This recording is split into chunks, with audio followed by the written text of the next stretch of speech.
Kukatpally MLA Madhavaram Krishnarao camp కార్యాలయంలో మహిళా దినోత్సవ వేడుకలు ఘనంగా నిర్వహించారు. జీహెచ్ఎంసీ మహిళా కార్పొరేటర్లకు ఎమ్మెల్యే మాధవరం కృష్ణారావు సన్మానం చేశారు.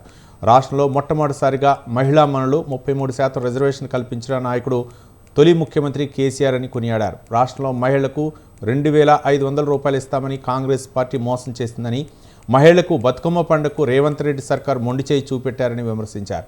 మహిళలకు ఇచ్చే హక్కులను కాపాడాలని కోరుతున్నామన్నారు ఎమ్మెల్యే మాధవరం కృష్ణారావు.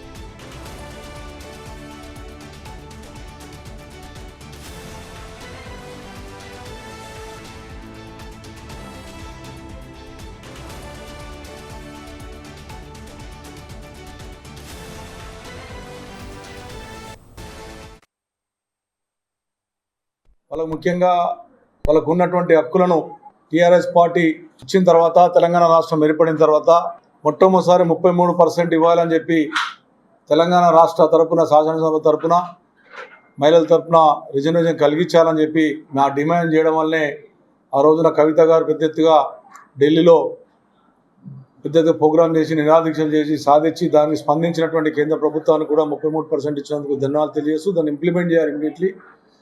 ఈ మహిళా సందర్భంగా మహిళలకు ఉన్నటువంటి హక్కులు ఆ రోజున హైదరాబాద్ నగరంలో కానీ తెలంగాణ రాష్ట్రంలో ఉన్నటువంటి 50% మహిళలకు ఆ రోజు ఉన్నటువంటి స్థానిక ఎలక్షన్లో కూడా మా కేసీఆర్ గారు పెద్ద ఎత్తుగా 50% ఇచ్చి వాళ్ళందరినీ కూడా సర్పంచులు కానీ, జెడ్పీటీలు కానీ, ఎంపీటీలు కానీ, అదేవిధంగా హైదరాబాద్ నగరం ఉన్న కార్పొరేషన్ కానీ, కార్పొరేషన్ మేయర్ కానీ చేసినటువంటి గొప్పతనం ఆ రోజున మా కేసీఆర్ నాయకత్వం జరిగింది. దాన్ని కొనసాగించాలని, ఫ్యూచర్లో మహిళలకు ఉన్న హక్కులను కాపాడాలని చెప్పి నేను ప్రభుత్వాన్ని, కేంద్ర ప్రభుత్వాన్ని డిమాండ్ చేస్తా ఉన్నా. వాళ్ళకు ముఖ్యంగా వాళ్ళకు ఉన్నటువంటి హక్కులను టీఆర్ఎస్ పార్టీ